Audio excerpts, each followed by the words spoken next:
Oui, mesdames, mesdemoiselles, messieurs, chers amis, je crois que je n'ai pas besoin de micro. Est-ce que vous m'entendez au fond de la salle? Bien.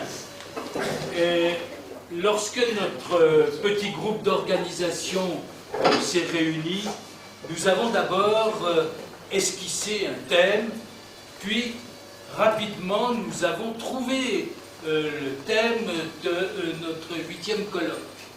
Nous avons pris des contacts avec divers intervenants et la quasi-totalité de ces intervenants a immédiatement répondu présent, à l'exclusion d'un seul intervenant potentiel qui a eu la délicatesse de ne pas nous répondre du tout. Cela dit, j'ai le plaisir de pouvoir vous présenter le professeur Jérôme Bourdon. Et à ce moment-là, nous nous étions également posé la question de savoir à quel communicateur nous allions demander de participer à notre colloque. Et immédiatement, l'idée nous est venue de demander au professeur Bourdon. Le seul petit, entre guillemets, obstacle, fermez les guillemets, était que nous ne connaissions pas M. Jérôme Bourdon. Et nous avons pris notre courage à 6 mains, puisque Jacqueline, Léa et moi, nous nous sommes rendus à Tel Aviv et nous avons rencontré le professeur Bourdon. Le contact a immédiatement été très bon. Je dois dire que le courant est très très vite passé lorsque nous vous avons rencontré. Alors c'est un plaisir pour moi de pouvoir vous introduire dans cette auguste assemblée et vous demander en votre qualité de professeur au département communication de l'Université de Tel Aviv de nous parler de la confusion des libertés. À vous, monsieur le professeur.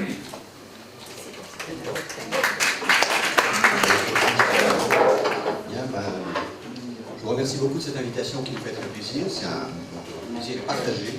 Déjà, vous avez évoqué. C'est bon, le micro, le son passe. Oui.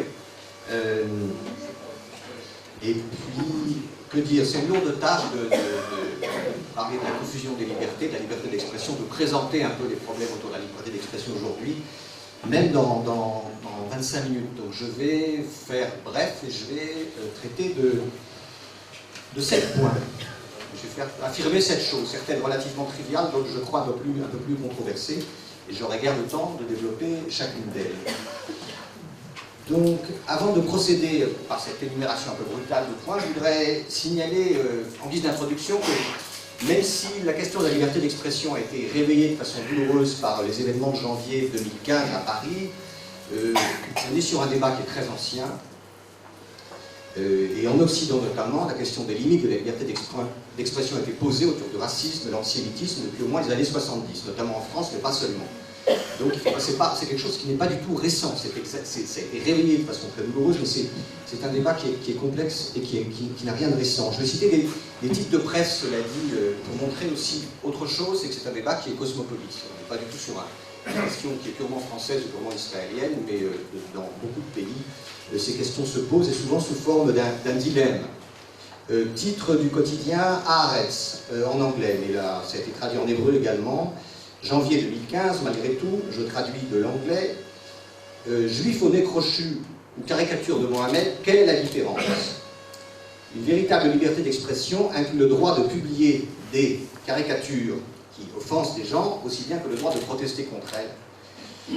Ce titre de presse, il faut préciser, cet article dans Haaretz défendait l'idée que les caricatures antisémites qu'on voit quelquefois dans la presse européenne, on doit avoir le droit de les publier. Ce qui est un peu étonnant quand on y réfléchit, venant d'Israël. Aussi bien, et les mettait en équivalence avec les caricatures de Mohamed. Alors je ne prends pas position sur ça, mais je note simplement le fait que ça se trouve en anglais dans un journal israélien, ça a une signification. Vérification faite d'ailleurs, l'auteur est américain, ce qui n'a rien de différent. Américano-israélienne, mais américaine. Donc il y a des points de vue différents sur la liberté d'expression. Juin 2008, le New York Times. Hate speech or free speech, discours de haine ou liberté d'expression. ce que beaucoup de l'Occident interdit est protégé aux États-Unis. Et de nouveau, des écarts autour de la liberté d'expression. Janvier 2015, Le Monde, quotidien dont les contenus sont parfois contestés, mais qui est aussi de bonnes choses, je ne vais pas entrer dans le débat sur Le Monde, si je puis dire, sur le quotidien Le Monde. Charlie Dieudonné, quelle limite à la liberté d'expression? Mise au point qu'on peut trouver toujours aujourd'hui sur Internet, qui est une mise au point fort bonne, d'ailleurs, de mon point de vue. Mais on pose la question des limites. Qu'est-ce qui est interdit? Qu'est-ce qui est permis? On doit interdire? Et c'est un débat, j'aurais pu vous citer des types de presse, là où il y a la liberté d'expression, à peu près sur la planète, de 30 ou 40 pays sans difficulté. Alors j'en viens à mes 7 points qui, j'espère, donneront des éléments de réponse, en tout cas des éléments de réflexion par rapport à ces questions-là. Premier point, la liberté d'expression, qui est souvent présentée comme une valeur absolue, n'est pas un absolu. Il y a partout, et depuis l'origine, la question des limites s'est posée. Si je dis ça, bon, c'est peut-être trivial, mais je dis ça aussi dans un contexte où j'enseigne à des étudiants israéliens, français, devant des étudiants de différents pays, et une des confusions qu'il y a, c'est que les étudiants disent souvent, mais on a le droit de le dire, puisqu'il y a la liberté d'expression. On pourrait traduire, on a ce genre d'affirmation. Et ce genre d'affirmation aussi est souvent lié à une idée d'équilibre, puisque les extrêmes X disent ça, les extrêmes X, Y doivent avoir le droit de dire ça aussi, dans une espèce d'escalade de la liberté d'expression. Et ça, c'est une confusion grave, parce que du coup, on oublie la question des limites. Et si ça se pose en termes d'équilibre, on peut citer un mot de quelqu'un aussi contestable à beaucoup d'égards, sinon sur le plan artistique ou moins sur le plan politique, un bon mot, si on peut dire, du réalisateur français Jean-Luc Godard. L'objectivité, disait-il, dans un contexte où on parlait de la liberté d'expression, c'est 5 minutes pour Hitler et 5 minutes pour les Juifs. Je ne sais pas si vous connaissez ça, c'est assez... Je le cite souvent à mes étudiants, parce que dans le contexte israélien, ça réveille immédiatement l'idée que tout le monde doit avoir le droit de tout dire, et notamment au nom de l'équilibre, ça n'a pas grand sens. Alors par rapport à ça,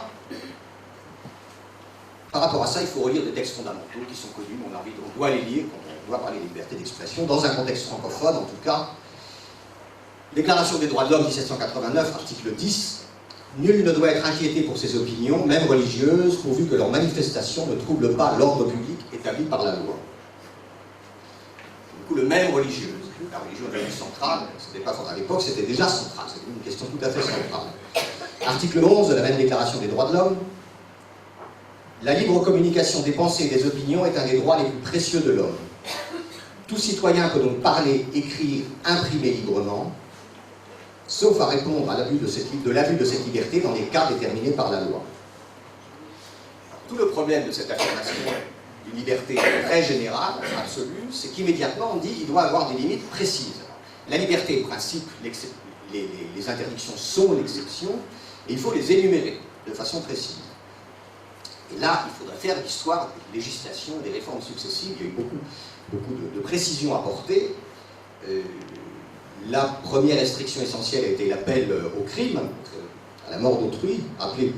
Et puis, on a eu, sont arrivés dans le désordre, l'apologie des crimes de guerre a été interdite, l'apologie du crime contre l'humanité, là j'arrive après la Deuxième Guerre mondiale, l'appel à la haine contre un groupe ethnique ou national, ou contre un groupe sexuel, l'orientation sexuelle, l'homophobie, le handicap, l'appel à la haine contre un groupe est devenu central dans les restrictions de la liberté d'expression, ce qui n'était pas le cas au début de son histoire. Et la deuxième chose qu'il faut rappeler aussi, c'est que la liberté est la règle, et que lorsqu'on met des limites, c'est toujours après coup. On n'interdit pas à l'avance à certaines personnes de dire certaines choses. C'est seulement lorsqu'ils outrepassent, qu'ils passent certaines limites, que la justice intervient. Avec qui a le droit d'intervenir? Est-ce que c'est l'État? En France, ça a été longtemps seulement l'État. Les associations, elles ont un intérêt à défendre certains groupes menacés par les appels à la haine, ont acquis le droit d'intervenir. Ceci dans un contexte où les juges ont pris de plus en plus de place. Ça, j'y reviendrai aussi, la question de la place de la justice dans l'établissement des limites à la liberté d'expression. Donc voilà pour le premier point. Ce n'est pas un absolu, il y a des limites dont il faut débattre, des limites qui sont difficiles à établir. Deuxième point, la liberté d'expression, de mon point de vue en tout cas, ne doit pas être définie dans un contexte de guerre des civilisations, thème qui est assez largement à la mode dans le monde universitaire, notamment américain. Il n'y a pas de conflit des civilisations, il y a un conflit entre États. Là, c'est très important. Et on ne parle pas de la même chose. C'est pas l'islam contre l'Occident, mais c'est des États donnés, qui utilisent la religion d'une certaine façon, ou des groupes donnés. Et c'est pas toute une civilisation qui va contre une autre. Sinon, on ne peut pas lutter de façon cosmopolite contre les libertés d'expression. Sinon, on oublie que dans les États de culture musulmane, les États qui sont définis dans la constitution comme musulmans, il y a beaucoup de gens qui se battent pour leur liberté d'expression. Sinon, on oublie les femmes saoudiennes qui se battent pour leur liberté de mouvement. On n'est même pas encore à la liberté d'expression, on va dans la liberté antérieure. Peut-être plus importante encore, la liberté de mouvement, la liberté de se déplacer librement.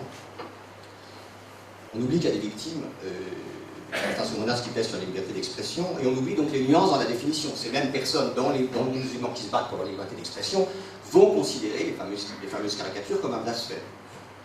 C'est pas forcément pour ça qu'elles vont passer à l'appel au meurtre, même si certains le font, c'est évident. Là, cette confusion, à mon avis, se voit aussi dans la fameuse manifestation « Je suis Charlie ». Au premier rang, on a des chefs d'État, brochettes de chefs d'État, dont certains ne sont pas des fans de la liberté d'expression. Ça a posé un problème à pas mal de manifestants. C'est pas la société civile qui était au premier rang, c'était des États. Et ça, on arrive à la question de la manipulation du thème de la liberté d'expression, sur laquelle je dois revenir aussi. Donc, il n'y a pas de guerre de civilisation, il y a des conflits entre États, et de surcroît, il n'y a pas de guerre entre deux grandes civilisations, qui serait aujourd'hui en gros le monde musulman et le monde occidental. Bon, une grande partie de la planète n'est pas musulmane, après l'Asie occidentale n'est pas forcément concernée, ou alors on se bat sur le débat de la liberté d'expression, pas à partir de notions religieuses. On va citer la Chine, mais ça nous entraînerait trop loin. Il faut rappeler aussi que même au sein de ce fameux monde occidental, il y a des écarts importants. Il y a des vraies luttes autour de la liberté d'expression, des luttes qui n'entraînent pas la violence physique, ou plus aujourd'hui. À l'époque, oui, loin d'elle. Et là, l'écart essentiel, il est entre les États-Unis et l'Europe. On a vraiment une notion différente de la liberté d'expression. S'il y a un pays où la liberté d'expression est définie comme un absolu avec le moins de limites possible, c'est les États-Unis. Et là, le texte fondamental, 2 ans après la déclaration de 89, c'est le premier amendement de la Constitution américaine, 1791, qui est cité considérablement tout le temps aux États-Unis. Il y a des livres entiers, des bibliothèques entières sur le premier amendement. Et je cite ces 2 premières phrases, hein, c'est un peu plus long que ça, mais le Congrès ne fera aucune loi concernant l'établissement d'une religion ou interdisant le libre exercice d'une religion ou limitant la liberté d'expression ou de la presse. Ne fera aucune loi, il n'y aura pas de loi. Ça, c'est encore vrai aujourd'hui. À l'inverse, beaucoup de pays européens, il y a des lois qui établissent des limites sur la liberté d'expression, la loi Pleven de 1972, dont on parlera peut-être à propos du racisme, la loi Agasso de 1990, enfin un certain nombre de lois. Il n'y a pas de loi aux États-Unis de ce type-là. Il y a des principes qui sont utilisés autrement pour limiter la liberté d'expression, mais il n'y a pas de loi qui dit qu'il faut limiter sur telle et telle et telle base. Et donc le juge, notamment, occupe une place très importante, mais là c'est très intéressant parce que c'est quelque chose qu'on va trouver aussi en Europe, alors qu'en première instance, très souvent, les cours vont dans le sens d'une certaine limitation de la liberté d'expression. On a un scénario où la Cour suprême réaffirme de façon qui nous paraît, à nous, j'ai envie de dire à nous Français ou à nous Israéliens, je ne sais pas, à nous non-Américains en tout cas, le principe est affirmé d'une façon très extrême. Un arrêt de 1977, extrêmement cité, donne le droit à des nazis de défiler avec des croix gammées librement dans l'espace public. Pour un Européen, extrêmement difficile à comprendre. Ça c'est interdit en Allemagne, en France, au Portugal, en Israël évidemment. Et puis je fais un saut dans le temps, j'étais en 77, 1er juin 2015, la Cour suprême, donc c'était il y a quelques jours, hein, la Cour suprême a prononcé une décision en faveur d'un homme qui avait fait des menaces violentes de mort contre sa femme, contre des collègues sur Facebook, sur sa page Facebook, sur la question des réseaux sociaux. Et notamment, il y a une photo de sa collègue, et lui il est là, il a un couteau à la main, et il a écrit en dessous « I wish, je voudrais bien pouvoir la percer de coups de couteau ». Je ne suis pas spécialiste de jurisprudence européenne, je pense qu'il y a beaucoup de pays européens où ça a été condamné. C'est un appel au meurtre. Enfin, moi je le vis comme ça. Néanmoins, la Cour suprême, dans la décision, il faut établir l'intention. Il a expliqué que c'était une plaisanterie, qu'il a voulu ventiler ses sentiments un peu vifs, et il avait le droit, selon le droit de la Cour suprême américaine aujourd'hui, de faire cela. Et là, vous voyez bien les écarts, et je peux continuer, parce qu'il y a beaucoup de choses qui surprennent. La pornographie aux États-Unis, une grande liberté, alors que dire que c'est un instrument d'exploitation, et notamment des femmes, l'industrie de la pornographie, au nom du premier amendement, de nouveau. Donc voilà sur les différences géographiques et la difficulté de traiter les problèmes de façon globale, mais l'importance de ne pas faire d'opposition trop tranchée entre différentes civilisations qui gardent les choses différemment. Entre États, oui. 3. La liberté d'expression est manipulée politiquement. Là aussi, l'appel à la liberté d'expression, on doit toujours l'entendre avec beaucoup de prudence. À qui ça sert? Quel intérêt ça sert? Et notamment quand ça vient de politiques qui eux-mêmes ne sont pas des grands fans de la liberté d'expression. Et très souvent en plus, l'appel à la discussion autour de la liberté d'expression perd son objet de vue et devient une discussion pour ou contre tel parti ou tel homme politique. Et on ne débat pas de la liberté d'expression. Je vais prendre un exemple qui, de façon intentionnelle, n'est pas tragique. Un exemple, j'ose pas dire qui est comique, mais en tout cas, qui n'a rien de très dramatique. Il y a une galerie, je ne sais pas si c'est encore vrai aujourd'hui, c'était sur les réseaux sociaux il y a quelques jours, il y a une galerie d'art de Herzl à Tel Aviv où il y a un tableau qui est couvert de noir. Il y a marqué censuré. Si on lit bien, il y a un petit texte, il y a marqué le nom de Yair. Yair, c'est Yair Netanyahou, le fils du Premier ministre. Et cet artiste a voulu faire un outing, a voulu faire sortir du placard, soi-disant, j'en sais rien, je ne connais pas l'orientation sexuelle de Yair Netanyahou, et ça ne m'intéresse pas du tout. Mais en tout cas, a prétendu qu'il était homosexuel. Et il y a eu un débat, il y a eu un article sur le site de Ynet qui a été enlevé ensuite. Voilà. Mais le débat, ce qui est étonnant, c'est que le débat dans les réseaux sociaux est devenu très vite « Ah, c'est Netanyahou qui veut censurer les médias », c'était devenu un débat pour ou contre Netanyahou. Bon, c'est pas le débat. Par rapport à la liberté d'expression, c'est la question du respect de la vie privée. Article du Code civil, chacun a le droit au respect de la vie privée, pour revenir au droit français. C'est un principe qu'on trouve partout. Or, les limites, c'est encore une limite qui aujourd'hui est devenue très difficile à tracer. Parce que qu'est-ce que c'est que la vie privée? Qu'est-ce que c'est que l'identité sexuelle? Est-ce que c'est pas une partie de l'orientation politique? Si c'est le Premier ministre, est-ce que c'est important dans un contexte d'un Premier ministre qui définit le pays comme un pays juif, comme l'État des Juifs par rapport au judaïsme, l'orientation sexuelle de ses enfants? Est-ce que c'est important? Je n'ai pas la réponse. Mais il y a des questions. Mais c'est devenu de nouveau un débat politisé, pour ou contre tel parti.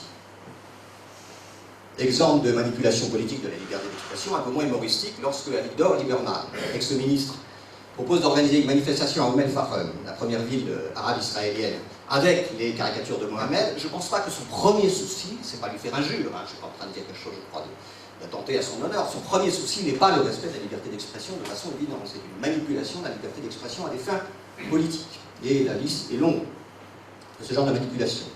Deuxième manipulation, quatrième point, c'est la manipulation commerciale. Une seconde. Et là, je pense que c'est une chose qui est encore plus importante. Et on revient au contexte américain.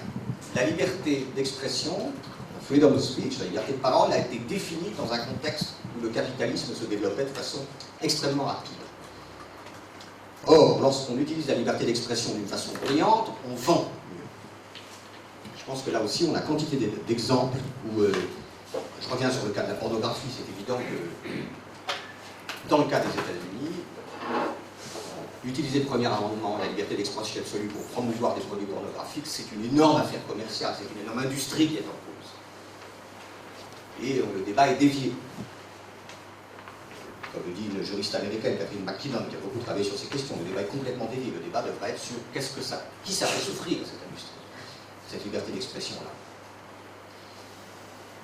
Et il faut préciser autre chose, lorsque je dis que c'est manipulé commercialement, je ne suis pas en train de dire il y a la méchante télévision commerciale qui manipule, et peut-être qu'il y a des artistes qui en font bon usage. Les artistes aussi font des provocations, tout le temps.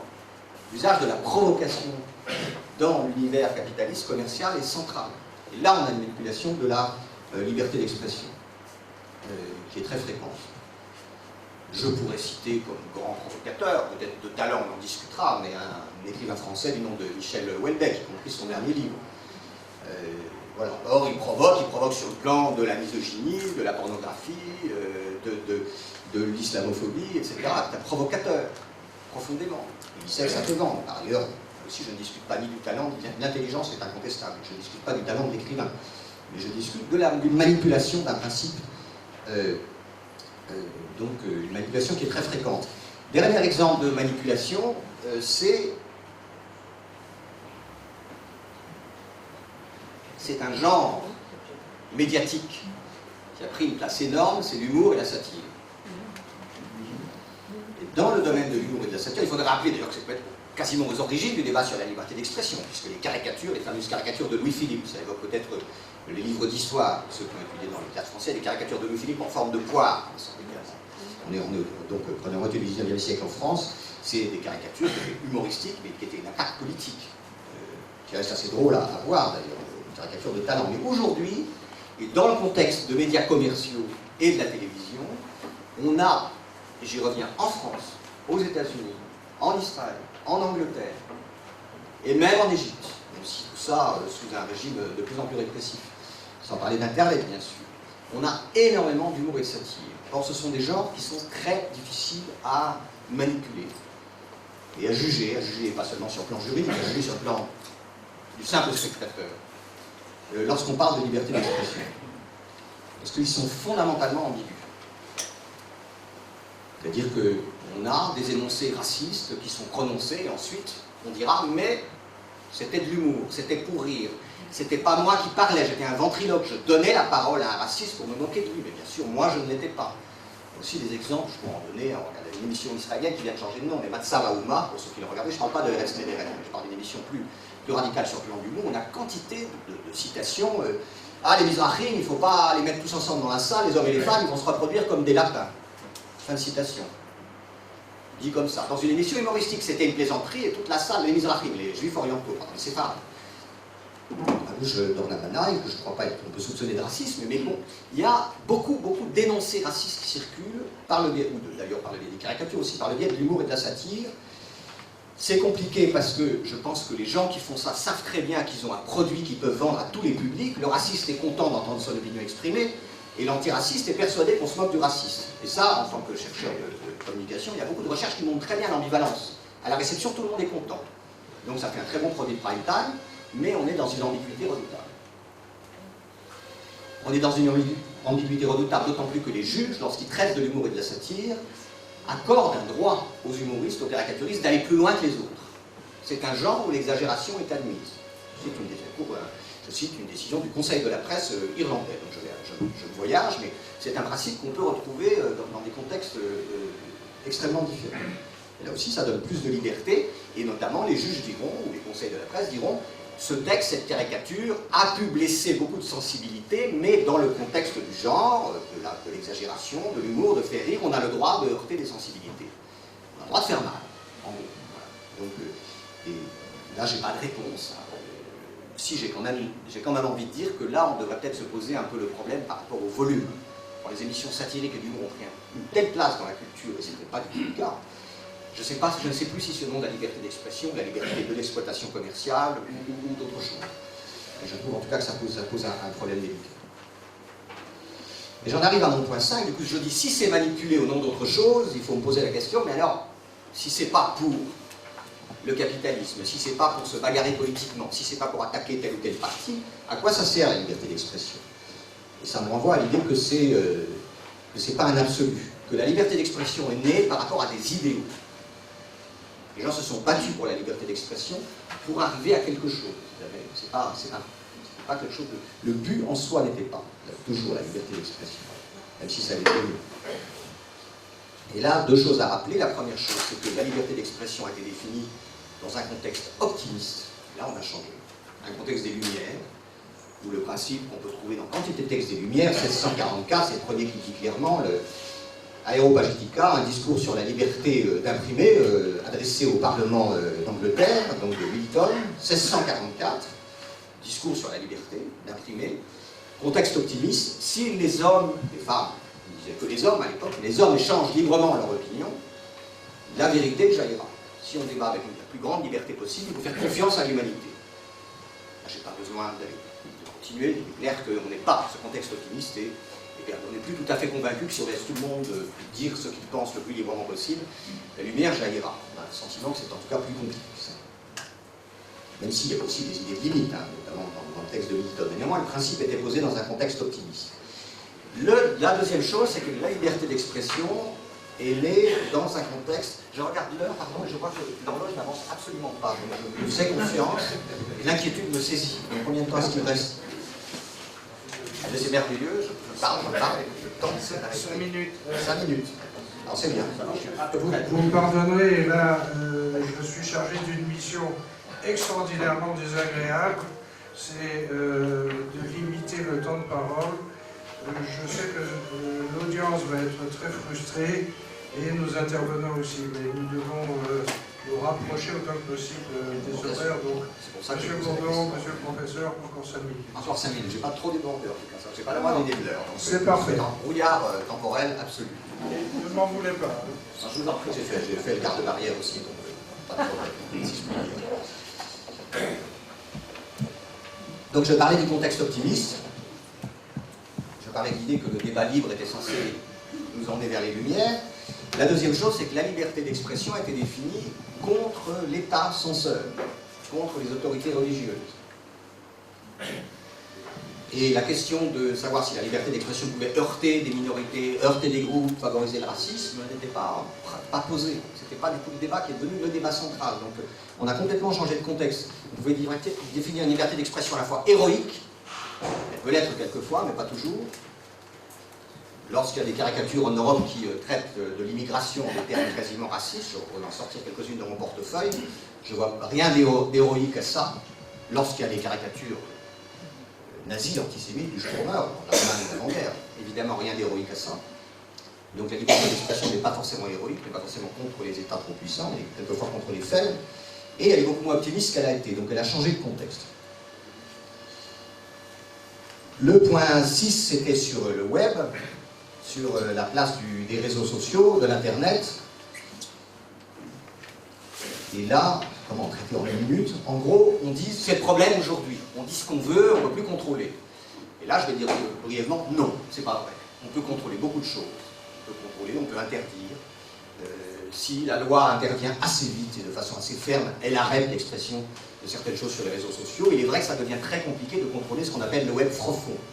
Des petits sites, si on cherche assez loin dans le web, on trouve toujours des horreurs qu'on ne réussit pas à contrôler. Il faut savoir que ça atteint malgré tout très peu de gens, que le web de masse, de surface, qui est celui qui concerne 95% des usagers, celui-là, si la loi intervient assez vite, elle peut le contrôler. Donc il y a un abus du web comme prétexte, au fond. Internet comme prétexte à dire on ne peut plus rien faire, c'est devenu incontrôlable. C'est devenu très global. Ça, c'est notre problème, différent. Ça passe plus facilement d'un pays à l'autre. Et dernier point, le juge et la loi sont la solution, et là, de façon un peu brutale, non. Enfin, oui, ils sont une partie de la solution. Mais on attend trop des juges. Les pauvres juges, ils sont très débordés sur la question de la liberté d'expression. On attend les décisions de justice, et là, je pense que dans la salle, c'est facile d'évoquer des souvenirs précis qu'on peut avoir, de textes éminemment criticables ou scandaleux, condamnables en justice, je n'en sais rien, mais en tout cas criticables, sans aucun doute. Le fameux article d'Edgar Morin, Daniel Salnab et Sami Nahir dans Le Monde de 2002. On a peine à imaginer qu'une nation de fugitifs issus du peuple le plus longtemps persécuté dans l'histoire de l'humanité soit capable de se transformer en 2 générations en peuple dominateur et sûr de lui. Citation de l'article d'Edgar Morin. Et ensuite, ça continue, les juifs, et là ça devient les juifs israéliens, et puis les juifs, 3 fois de suite, c'est dans leur généralité. Or, ce texte a été condamné, puis, non pas approuvé, mais on lui a donné le droit d'être publié librement. Il y a eu un feuilleton juridique qui va jusqu'en 2006, décision de la Cour de cassation. Les propos poursuivis, isolés au sein d'un article critiquant la politique menée par le gouvernement d'Israël à l'égard des Palestiniens, n'imputent aucun fait précis de nature à porter atteinte à l'honneur ou à la considération de la communauté juive dans son ensemble, je coupe, mais sont l'expression d'une opinion qui relève du seul débat d'idées. Donc la plus haute instance affirme la liberté d'expression, alors que les instances en dessous voulaient restreindre. Scénario qu'on va retrouver. Là, je n'entre pas dans le débat de savoir s'il y avait raison ou tort, mais en tout cas, il y avait une attente. On a eu, je pense que là aussi, il y a eu des attentes très fortes. Vous voyez, le juge a dit que. Ah ben non, vous voyez, le juge a dit que. Il est évident que si on attend des juges qui nous disent ce qu'il faut penser, on n'en va arriver nulle part. Il faut réussir à penser. Les communautés intellectuelles, les gens qui réfléchissent, doivent réfléchir pour eux-mêmes, débattre pour eux-mêmes, publier des textes pour eux-mêmes, arriver, ce qui est devenu très difficile, à un consensus social pour interdire certaines choses, sans attendre de la loi, de l'État et du juge la solution qui ne peut pas venir d'eux. Et je vais m'arrêter là.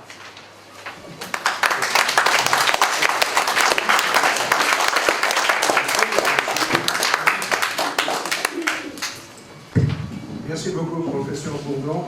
Le prochain intervenant est Simon Epstein, qui sera présenté par Jacqueline Robigot.